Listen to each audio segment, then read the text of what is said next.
వి gold trusted gold buyers తాకట్టులో ఉన్న బంగారాన్ని విడిపించి ఈ రోజు ఉన్న మార్కెట్ ధరకే కొనబడును. మరిన్ని వివరాలకు సంప్రదించండి 77107720. పిఠాపురంలో ఎటువంటి అభివృద్ధి లేదంటూ నిన్న ఏదైతే వైసీపీ కార్యక్రమంలో విస్తృత సమావేశంలో వైసీపీ నాయకులు అలాగే దాడి చిట్టరాజుతో పాటు అలాగే బొత్స సత్యనారాయణ మొత్తం అందరూ కూడా పవన్ కళ్యాణ్ నియోజకవర్గంలో ఎటువంటి అభివృద్ధి లేదో కామెంట్ చేశారు. దానికి ధీటుగా ఈరోజైతే జనసేన నాయకులు జనసేన ఎమ్మెల్యేలు కూడా దానికి ధీటుగా సమాధానం ఇస్తున్నటువంటి పరిస్థితి ఉంది. ప్రస్తుతం కాకినాడ రూరల్ ఎమ్మెల్యే పంత నానాజీ గారు మాట్లాడే ప్రయత్నం చేద్దాం. సార్ చెప్పండి, వాళ్ళు పిఠాపురంలో ఎటువంటి అభివృద్ధి చేయడం మానేశారు, పిఠాపురానికి రావడం మానేశారని వైసీపీ నాయకులు అంటున్నారు. ఏ విధంగా చూడాలంటారు? సార్ ఒక విషయం చెప్తాను.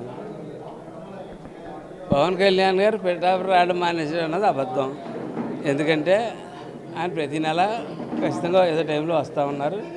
ఆయన వచ్చినప్పుడల్లా ఖచ్చితంగా శంకుస్థాపనలు చేసుకుంటున్నారు, అభివృద్ధి చేసుకుంటూ వెళ్తున్నాం. ఈవేళ ఎక్కడి నుంచి కూర్చున్నా అడ్మినిస్ట్రేషనే చాలా స్మార్ట్ అడ్మినిస్ట్రేషన్ జరుగుతూ ఉంది. ఇక్కడ ఏ మూలన ఏ పక్కన ఏ మూలన జరుగుతుందో నువ్వు ఊర్లో తిరిగినోడు కూడా ఎవరో కూడా తెలియనంత స్మార్ట్ అడ్మినిస్ట్రేషన్ ఒక కార్పొరేషన్ ఒకటి పెట్టి, అలాగే శ్రీనివాస్ గారిని ఆయన ఇన్ఛార్జిగా పెట్టి ఆయన తోడుగా జన సైనికులు జననాయకులను ఇచ్చి ప్రతి సమస్య కనుక్కుంటూ ప్రతి సమస్య మీద స్పందిస్తూ ఇప్పుడు సుమారు 320 కోట్ల పైన అభివృద్ధి కార్యక్రమాలు నాడు నేడు కింద ఇందాకనే మీకు చూపించాను పుస్తకాల్లో ప్రతి చోట. అట్లాగే ఈవేళ 320 కోట్లతోటి పిఠాపురం నుంచి కాకినాడ వెళ్ళి రోడ్డు ప్రపంచంలో ఎక్కడ తుఫాను వచ్చినా మన టీవీ వాళ్ళు మీడియా వాళ్ళు ఆ రోడ్డు దగ్గర కెరటాలో చూపిస్తారు. మీరు ఎప్పుడైనా చూసారేమో, ఇప్పుడు ఆ కెరటాలో చూపిస్తూ ఉంటారు. ఆ రోడ్డు మీద 320 కోట్లతోటి సర్వ సౌందర్యీకరణంగా కాకినాడ టు పిఠాపురం మధ్యలో బీచ్ అభివృద్ధి పరుస్తూ పటిష్టపరుస్తూ సర్వ సౌందర్యీకరణగా ఈట్ స్ట్రీట్లు పెట్టుకుంటూ అనేక చోట్ల అనేక రెస్టారెంట్లు పెట్టుకుంటూ దాన్ని ఒక సర్వ సుందరీకరణంగా పిఠాపురాన్ని వరల్డ్ మ్యాప్లో చూపించే స్థాయికి తీసుకెళ్ళడానికి ఆయన ప్రయత్నం చేస్తున్నటువంటి వ్యక్తి. సుమారు ఈ సంవత్సరంలో చేసినైతే రాబోయే 6 నెలల్లో చేయబోతే సుమారు 1000 కోట్ల రూపాయలు ప్రతిపాదనలు అయితే చేసినవి అయితే ఇక్కడ జరుగుతూ ఉంది.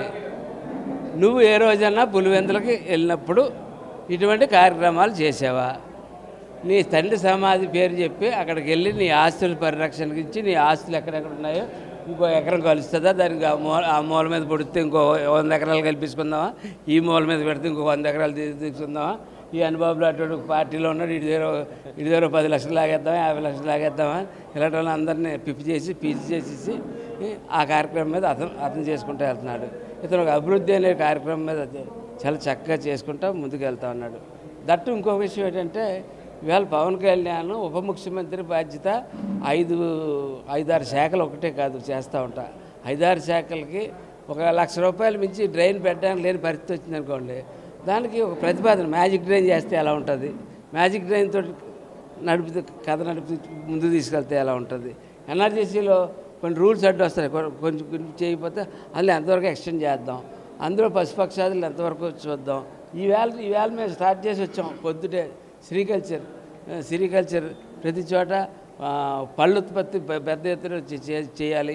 శాశ్వతమైనటువంటి 3 సంవత్సరాలు కూడా తోటలకు పెంచడానికి డబ్బు ఇవ్వడానికి టోటల్ అంటే 3 సంవత్సరాలు రైతు పెట్టుబడి పెట్టి ఏమీ ఆశించకుండా ఉండలేడు కదా. దానికి తగ్గట్టుగా రైతుకి 100% సబ్సిడీతో ఇవాళ హార్టికల్చర్ స్టార్ట్ చేయడం జరిగింది. ప్రధానంగా చూసుకుంటే భీమవరం నుంచి అలాగే గాజువాగ్ నుంచి లెఫ్ట్ రైట్ లెక్కతో తంతే పిఠాపురం వచ్చి పడ్డాడు. పిఠాపురాన్ని ఏ విధంగా చేసింది లేదా? ఇప్పుడు నేను చెప్తాను, నా కుర్ర చేష్టలో కుర్ర మాటలో ఏంటంటే వాళ్ళ నాన్న హోందాతనం అతను రాలేదు. మొట్టమొదటిగా నేను చెప్పేది ఆ హోందాతనం అతను ఎమ్మెల్యేగా చేసినప్పుడే అతనికి హోందాతనం పోయింది.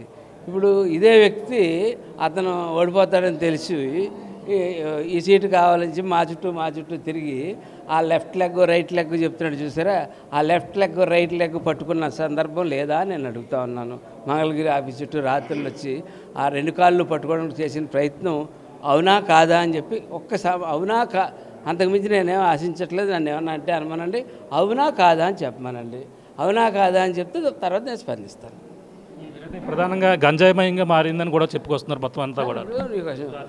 ఇప్పుడు దొంగ అంటే ఎలా ఉందంటే, గంజా వ్యాపారం చేసే రాజా గారు చంద్రశేఖర్ రెడ్డి గారు రోజు గంజా దొరుకుతూనే ఉంది వీళ్ళిద్దరితోనే.